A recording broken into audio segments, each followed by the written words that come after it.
The Grand Archive of was the most important building in the known galaxy.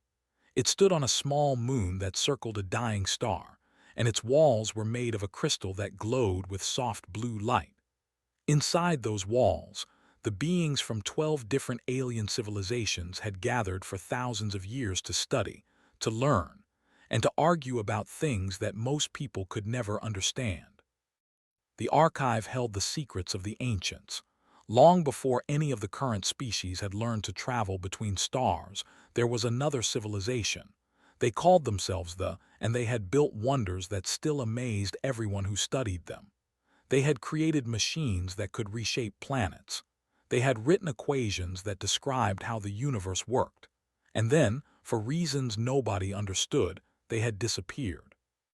All that remained were their ruins and their writings.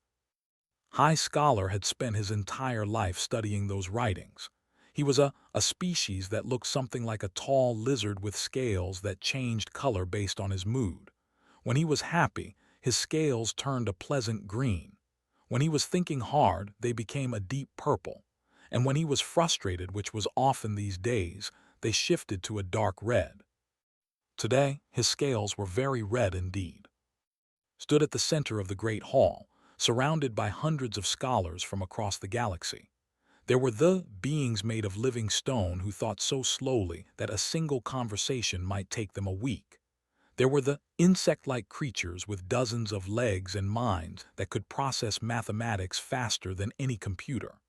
There were the floating balls of gas and light who communicated through patterns of color. And there were dozens of other species, each one proud of their intelligence, each one certain that they were close to solving the great mystery. The paradox. We have been working on this problem for 817 of the human years, said to the assembled scholars. His voice echoed through the crystal hall. That is longer than some of your species have existed. That is longer than most of your civilizations have had writing. And yet we are no closer to an answer than we were when we started. A murmur went through the crowd. Some of the scholars shifted uncomfortably. Others simply waited, their alien faces showing no expression. The paradox was simple to describe but impossible to solve. They had left behind an equation, carved into the wall of their greatest temple.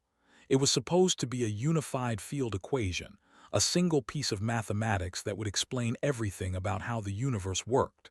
With this equation, they could understand gravity, light, time, space, and energy. They could build machines that bent reality itself. But the equation did not work. Oh, it was beautiful. Every scholar agreed on that. The mathematics were elegant, the symbols precise, the logic seemingly perfect.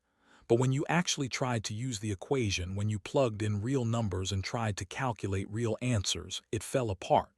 The numbers did not balance. The results contradicted themselves. It was like having a map that showed you exactly where the treasure was buried, but when you dug in that spot, you found nothing. The delegation has spent the last century applying dimensional recursion theory, continued. They have found nothing. They have used quantum probability matrices. They have found nothing. They sacrificed 3 of their computational moons to the problem, burning out the minds of billions of their kind in the attempt. He paused, and his scales flickered with sadness. They found nothing. The representative pulsed with a soft blue light. It was their way of showing acceptance, of acknowledging a painful truth. We have tried everything, said. Every mathematical approach, every theoretical framework, every way of thinking that our 12 civilizations have ever developed. They were geniuses beyond our understanding, and yet they left us a puzzle that has no answer. It was at that moment that the doors at the back of the hall opened. Stop speaking. Every eye, sensor, and perception organ in the room turned toward the entrance. The beings who walked in were small. They stood on 2 legs, had 2 arms, and were covered in a strange material that recognized as fabric. Their skin was soft and came in various shades of brown and pink. Their faces had 2 eyes, a nose, and a mouth, arranged in a pattern that seemed oddly simple. Humans. Felt his scales shift to a pale yellow. It was the color of mild interest mixed with slight disappointment. Humans were new to the galaxy. They had only learned to travel faster than light 60 years ago. In the long history of the archive, 60 years was nothing. It was less than nothing. It was the blink of an eye. Humans had not earned their place here. They had been invited as a courtesy, a gesture of welcome to a young species that might someday contribute something of value. But today was not that day. Today, the humans were tourists, visitors who would look at the great works of the archive and understand perhaps 1% of what they saw. The human delegation consisted of 5 individuals. At the front was a woman with gray hair and a formal expression. She walked with the confidence of someone important, someone used to being in charge. Behind her came 4 others, including a young man who seemed to be carrying most of their bags. "Ambassador," the woman said, extending her hand toward in a gesture that humans used for greeting. "Thank you for having us." Touched her hand briefly with his own scaled fingers. "You are welcome to observe," he said, making sure his tone was polite but not too warm. "Please find seats at the back. We were just discussing the paradox." The ambassador nodded and led her group toward the rear of the hall. The young man with the bag stumbled slightly as he walked, bumping into a scholar who clicked her mandibles in annoyance. "Sorry," the young man said. "Sorry, excuse me coming through." Watched him for a moment, then turned back to the assembly. The human was unremarkable in every way. Average height, average build, brown hair that stuck up in odd directions. He wore a simple uniform with a name tag that read Danny, Junior Cultural Liaison. Whatever that meant. Dismissed the human from his mind and returned to the matter at hand. "As I was saying," he continued, "we have reached a point where we must consider the unthinkable. Perhaps the paradox has no solution. Perhaps it is simply beyond our ability to understand. Perhaps some knowledge is forever out of reach." The scholars listened in heavy silence. Somewhere at the back of the hall, Danny sat down in an uncomfortable chair, pulled a granola bar from his pocket, and began to look around with wide, curious eyes. He had no idea that in just a few hours he would change the course of galactic history. Danny had never wanted to be a diplomat. He had grown up in Milwaukee, a city known for its cheese and its cold winters, not for producing people who traveled to distant stars. His plan had been simple: finish school, get a job at the local factory, maybe coach Little League baseball on the weekends. Normal stuff. Regular stuff. But then his aunt had gotten the job as Earth's ambassador to the Galactic Collective, and suddenly, Danny's life had taken a very strange turn. "I need someone I can trust," Aunt had said. "Someone who won't get caught up in all the politics and nonsense. Someone who will just carry the bags and keep their eyes open." And so Danny had become a junior cultural liaison, which was a fancy way of saying he carried things, made coffee, and tried not to embarrass humanity in front of aliens who had been building spaceships while humans were still figuring out how to make fire. The symposium had ended for a break, and Aunt had gone off to meet with important alien leaders. She had given Danny very clear instructions. "Go look around. Don't touch anything, don't break anything, don't start any wars. I'll find you when it's time to leave." Danny had nodded and wandered off into the archive. The building was incredible. Every hallway was filled with wonders that he could not begin to understand. There were machines that floated in the air without any visible support. There were crystals that contained entire libraries of information. There were sculptures that moved and changed when you looked at them from different angles. Danny walked slowly, his mouth slightly open, his granola bar forgotten in his hand. He felt like a child visiting a museum for the first time, except this museum contained the knowledge of 1,000 worlds and had been built before his species had invented the wheel. He stopped in front of a massive display in the center of the main hall. It was a hologram, a three-dimensional image of glowing symbols and mathematical notations that swirled and danced in the air. The symbols were beautiful, even though Danny had no idea what any of them meant. "It is impressive, is it not?" Danny jumped slightly. He had not heard anyone approach. He turned to see a standing beside him, her compound eyes reflecting the glow of the hologram. She was smaller than the other he had seen, and her exoskeleton was a lighter shade of brown. "Sorry you scared me," Danny said. "I didn't hear you coming." "Our feet make very little sound," the alien replied. Her voice came from a small device attached to her thorax, which translated her clicking sounds into English. "I am a junior scholar here." "Danny," he said, extending his hand before realizing that did not shake hands. He awkwardly lowered his arm. "Junior cultural liaison, which basically means I carry bags." Nuh made a sound that might have been a laugh. "We are both junior, then.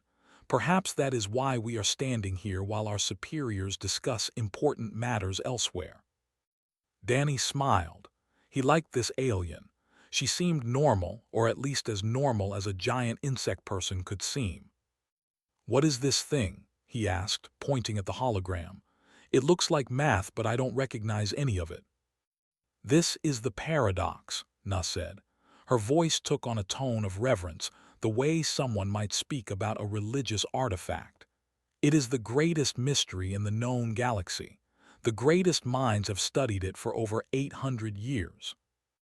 And they still haven't figured it out. No, the equation is perfect, but it does not work. When we try to use it, the numbers do not balance. It is like having a key that fits perfectly into a lock but refuses to turn."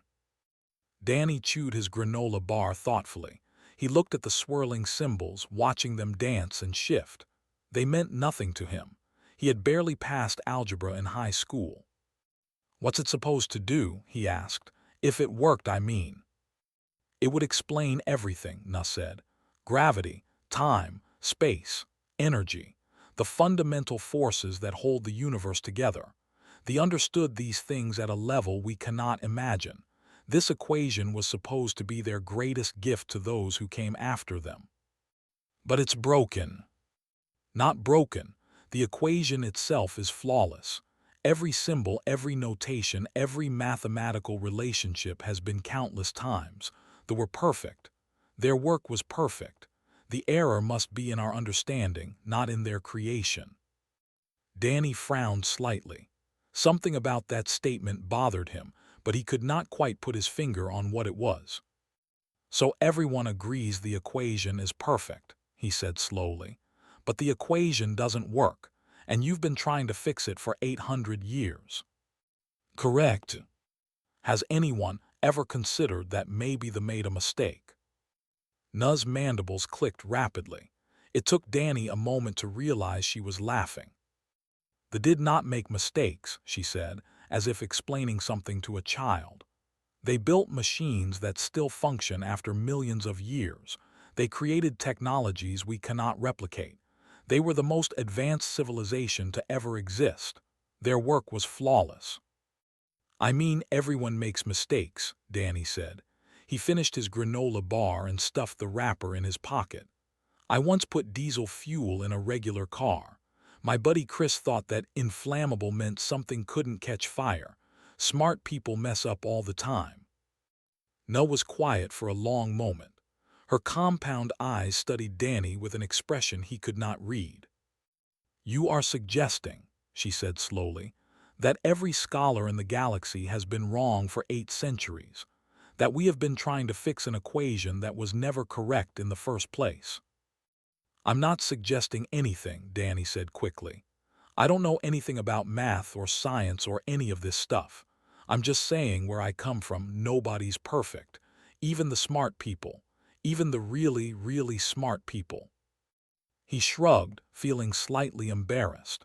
Who was he to question 800 years of research by the greatest minds in the galaxy? He was just a bag carrier from Milwaukee. But Nuh was still staring at him, and her clicking had stopped. She seemed to be thinking very hard about something. "The precursor's original carvings are stored in the lower archives," she said finally. "Would you like to see them?" Danny blinked. "Really? You'd show me?" I find your perspective interesting, Na said. It is very different from how scholars think. Perhaps that is valuable. She turned and began walking toward a side corridor. Danny hesitated for only a moment before following her. He had no idea what he was about to find. He only knew that his aunt was going to be very annoyed if he got lost in an alien archive. But curiosity pulled him forward, and Danny had never been very good at ignoring his curiosity. The lower archives waited. The lower archives of the Grand Archive were nothing like the polished crystal halls above. Down here, the walls were rough stone, and the air was cool and still. Small lights floated near the ceiling, casting soft shadows that moved and shifted as Danny and Na walked deeper into the tunnels. Few people come here anymore, Na explained as they walked. Everything in these chambers has been scanned and studied countless times. The originals are preserved, but most scholars prefer to work with the digital copies upstairs. Makes sense, Danny said. Easier to zoom in on a computer than to squint at old carvings. Exactly, but sometimes I like to come down here and see the real thing. It helps me remember that real beings created this. They were not just legends, they were people in their own way. They turned a corner and entered a large chamber. Danny stopped walking and stared. The room was filled with stone tablets, each one covered in strange symbols. Some tablets were small enough to hold in one hand. Others were massive slabs that reached from floor to ceiling. The symbols glowed faintly with a soft golden light, as if they still held some ancient power after millions of years. This is the primary collection, Na said. The wrote on everything. Star maps, scientific equations, poetry, shopping lists. We have examples of it all. Danny walked slowly through the room, looking at each tablet with wonder. He could not read any of the symbols, but he could appreciate the craftsmanship. Every line was precise, every curve perfectly formed. Whoever had made these carvings had been very, very skilled. "Where's the paradox equation?" he asked. Na led him to a large tablet in the center of the room. It stood on a raised platform, protected by a faint energy field that hummed softly in the quiet chamber.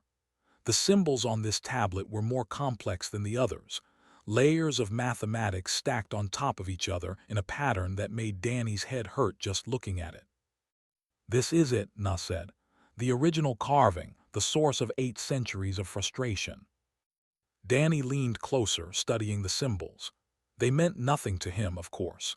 He had not been lying when he said he barely passed algebra. But there was something about looking at the real thing, the actual stone that an ancient being had carved millions of years ago, that made his skin tingle. "Tell me about the math," he said. "Pretend I'm really dumb and explain it like I'm 5 years old." Na clicked her mandibles in amusement. "Very well. The equation describes how the universe works. It has several parts like ingredients in a recipe. One part describes gravity, another describes light, another describes space and time. When you combine all the parts correctly, you should get a result that explains everything." "But the parts don't combine correctly." "No, there is a coefficient at the beginning of the equation, a number that tells you how much weight to give each part. This coefficient is shown as the symbol for 11. She pointed to a symbol near the top of the carving.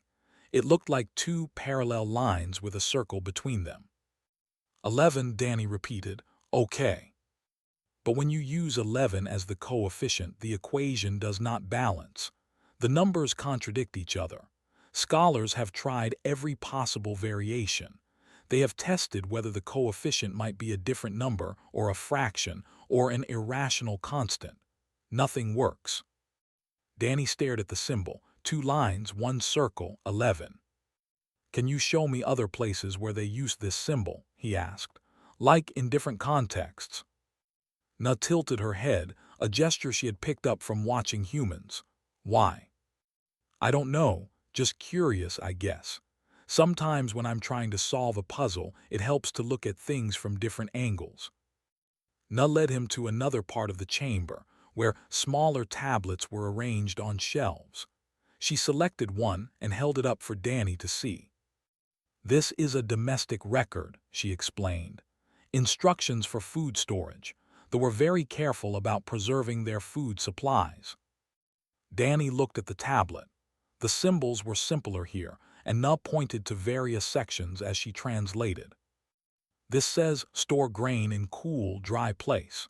This says check containers regularly for damage. And this says preserved meat will last for approximately this many days." She pointed to a symbol. Danny leaned closer. It was the same symbol, 2 lines, 1 circle. "Wait," he said, "that's the same as the coefficient symbol, the 11. Yes, they used a base 11 number system. 11 was a very common number in their writing. But you said this word means approximately, like roughly, about, not exactly." Na paused, her mandibles stopped clicking. "That is correct," she said slowly. "In this context, the symbol indicates approximation. It is a common usage in informal writing. So the same symbol can mean 11 or approximately." "Yes, but the context always makes the meaning clear. In mathematical equations, the symbol means the number 11. In casual writing, it can mean approximately." Danny looked back at the paradox equation. Then he looked at the food storage tablet, then back at the equation. "What if the person who carved this equation was in a hurry?" he asked. "What if they were writing fast and used the informal version of the symbol without thinking about it?" Na made a strange sound. It was not her usual clicking laugh. It was something else entirely. "That would mean the coefficient is not meant to be the number 11, she said. "It would mean the coefficient is meant to be variable, approximate, a range rather than a fixed value. Yeah, like roughly 11, give or take." But they did not make such errors. Their mathematical writings were always precise. "Were they, though?" Danny asked. "I mean, have you actually checked? Or did everyone just assume the math was perfect because everything else was?" Na stood very still. Her compound eyes seemed to glow brighter in the dim light of the archive. "I need to run calculations," she said. Her voice was different now, faster, excited. "If the coefficient is treated as a variable approximation rather than a fixed constant, the entire equation changes. The parameters shift. The results become different. Would that make it work? I do not know, but it is something no one has tried. In 800 years, no one has questioned whether the coefficient was actually meant to be variable." She grabbed Danny's arm with one of her front legs. "We need to go upstairs. Now, I need access to the computational arrays."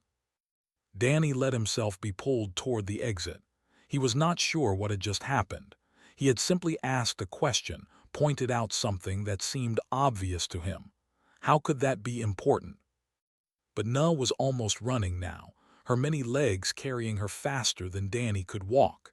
He had to jog to keep up. Something was happening, something big. And Danny, bag carrier from Milwaukee, was right in the middle of it. High Scholar did not appreciate being interrupted during his morning meditation. It was a sacred time for a period of mental preparation before the challenges of the day. His scales had been shifting through peaceful shades of blue and green when the door to his private chamber burst open. Na stood in the doorway, breathing hard from running. Behind her, looking confused and slightly embarrassed, was the human from the ceremony, the bag carrier, Danny something. "High Scholar," Na said. "I apologize for the interruption, but this is urgent." Scales shifted to an irritated orange. "Urgent? What could possibly be urgent about your studies, young one? The paradox has waited 8 centuries. It can wait another few hours for my meditation to end." The human has a hypothesis about the paradox. The orange in scales flickered, mixing with a hint of purple curiosity. He looked at Danny, studying the young man with ancient, knowing eyes. Humans were such strange creatures. Soft, small, fragile. They were barely a blink compared to and yet they had spread across the galaxy with remarkable speed, colonizing worlds and building civilizations with an energy that other species found exhausting. "You have a hypothesis," said flatly. "You, who I am told carries luggage for your delegation. You have a hypothesis about a mathematical mystery that has defeated the greatest minds of 12 civilizations." Danny shifted uncomfortably. "I mean, it's not really a hypothesis. I just noticed something and asked a question." "Tell me." Danny pulled out his phone, a primitive device that several of the archive's scholars had already complained about. He had taken a picture of the original carving downstairs, and now he showed it too. "See this symbol here, the one that represents the coefficient?" Nodded. "The number 11. Yes, what of it?" "Well, Nuss showed me another tablet where the same symbol was used, but in that context it meant approximately. Like roughly, about, not a specific number but an estimate." Was silent for a long moment. His scales stopped shifting, frozen in a mixture of colors that Danny could not interpret. "Continue," the high scholar said. "I was thinking about how people write things when they're in a hurry. Like, if I'm taking notes in class, I might write instead of approximately. Or use symbols that mean one thing in formal writing and something different in casual writing. It's a shortcut, a way to save time." "And you believe they used such shortcuts in their most important mathematical work?" "I don't know, I'm not a scientist, but has anyone ever checked? Like, actually looked at whether the coefficient might be meant as an approximation rather than a fixed number?" "Turn to Na. Run the calculation," he said. His voice was calm, but Danny noticed that his scales were now cycling through rapid colors. Something was happening inside the old scholar's mind. Na moved to a computational interface on the wall of his chamber. Her legs flew across the controls, inputting commands faster than Danny could follow. Numbers and symbols appeared in the air, holographic displays that rotated and shifted as the calculations progressed. "If the coefficient is treated as a variable," Na said as she worked, "the equation becomes a family of solutions rather than a single fixed formula. The parameters adjust based on local conditions: gravity, energy density, spatial curvature." "A dynamic equation," murmured. "Not a static universal constant but a framework that adapts." "Yes, and if we set the base value at 11, but allow for deviation of up to 0.3% in either direction." The holographic display stopped moving, numbers settled into place, symbols aligned. And then a single word appeared in the center of the display, translated into a dozen different languages for the benefit of all who might see it. "Balanced." Na stepped back from the interface. Her mandibles were completely still. "It works," she said. "The equation balances. After 817 years it works." Stood slowly from his meditation cushion. His scales had shifted to a color Danny had never seen before, a brilliant white that seemed to glow from within. The old scholar walked to the display and stared at it for a long, silent moment. "The precursors made a transcription error," he said finally. "Or perhaps it was intentional, a test to see if those who came after would question their assumptions. Either way, we missed it. For 8 centuries, we missed it." "I don't understand," Danny said. "I barely understand any of what just happened. Did we actually solve the thing?"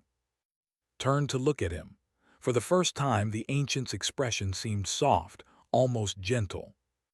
"You solved it, young human, by asking a question that no one else thought to ask, by assuming that even the great could make a simple mistake, by not knowing enough to be trapped by our assumptions." Danny felt his face grow warm. "I just pointed something out. Nud did all the actual math." "The math is meaningless without the insight. We had all the pieces for centuries. We simply could not see how to put them together because we were too busy worshiping the beings who made them." Walked to a communication panel and pressed a series of controls. "All scholars to the main hall immediately. We have an announcement of historical significance." He turned back to Danny, and for a brief moment, the young human and the ancient alien simply looked at each other. Two beings from vastly different worlds, connected by a moment of discovery that neither of them fully understood. "You should be there," said. "When I tell them, they should see the one who made this possible." "I really don't need any credit," Danny said. "I just asked a question." And that question changed everything. The technologies that will emerge from this corrected equation will transform our civilizations. New forms of energy, new methods of transportation, new ways of understanding reality itself, all because you wondered if the ancients might have made a typo. Danny looked at Nuh. Those compound eyes seemed to sparkle with excitement. "Come," she said, "let us tell the galaxy what you have done."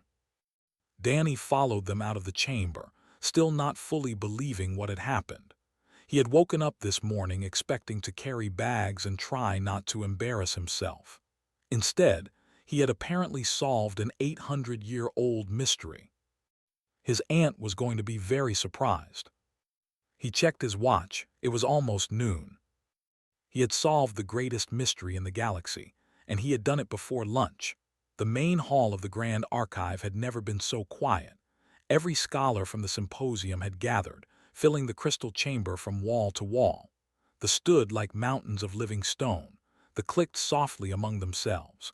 The floated near the ceiling, their colors muted and waiting. Representatives from all 12 civilizations stood together, united in confusion about why they had been summoned so urgently. Danny stood near the back of the room, trying to make himself as small as possible. Ant had found him just before the announcement and had grabbed his arm with a grip that suggested she was very concerned about what her nephew had gotten himself into. "What did you do?" she whispered. "I asked a question," Danny whispered back. "I really didn't mean to cause trouble." Before she could respond, High Scholar stepped onto the raised platform at the center of the hall. His scales were still that brilliant white color, glowing softly in the light of the crystal walls. The assembled scholars fell completely silent. "Colleagues," began, "friends, seekers of knowledge, I have gathered you here to share news that will echo through history, news that will be remembered when our current civilizations have faded and new ones have taken their place." He paused, letting the weight of his words settle over the crowd. "The paradox has been solved." The silence shattered. A wave of sound crashed through the hall, voices and clicks and strange sounds that Danny could not identify, all mixing together in a roar of disbelief. Some scholars shouted questions. Others argued with each other. The simply stood still, processing the information at their own slow pace. Raised his hands and waited for the noise to die down. "I know this seems impossible," he said. "For 817 years, we have struggled with this mystery. We have devoted our lives to it. Some of us have devoted the lives of our entire species to it. And now, I tell you, it is solved, and you wonder how such a thing could happen so suddenly." He turned and gestured toward the back of the hall. Every eye, sensor, and perception organ in the room followed his indication. Danny felt his stomach drop as hundreds of alien gazes focused on him. "The solution came from an unexpected source," continued. "A young human named Danny. He is not a scientist. He is not a mathematician. He carries luggage for his delegation and describes himself as a bag carrier from Milwaukee." A ripple of confusion went through the crowd. Danny heard whispers in dozens of languages, translation devices struggling to keep up. This morning, young Danny looked at our great paradox and asked a simple question, a question that none of us had ever thought to ask. He wondered if perhaps they had made a mistake. The reaction was immediate and intense. Several scholars made sounds of outrage, others laughed, a few simply stared in stunned silence. "I know your feelings," said. "I felt them too. They did not make mistakes, their work was flawless. We all believed this. We treated it as truth beyond question." He walked to the holographic display and activated it. The equations appeared in the air. the same symbols that had tormented scholars for centuries. But Danny did question it. He noticed that a particular symbol, which we have always read as the number 11, has another meaning in informal writing. It can also mean approximately. When he suggested that the coefficient might be an approximation rather than a fixed value, junior scholar now ran the calculations. Pressed a control and the display changed. New equations appeared, modified versions of the old paradox. At the bottom of the display, the word balance glowed in golden light. "The equation works," said. "After all these centuries, it finally works. The did leave us their greatest gift. We simply misread it because we could not imagine that they might have used informal notation in formal work." The hall was silent again, but it was a different kind of silence. It was the silence of minds being changed, of understanding shifting like tectonic plates beneath the surface of thought. A scholar near the front spoke up.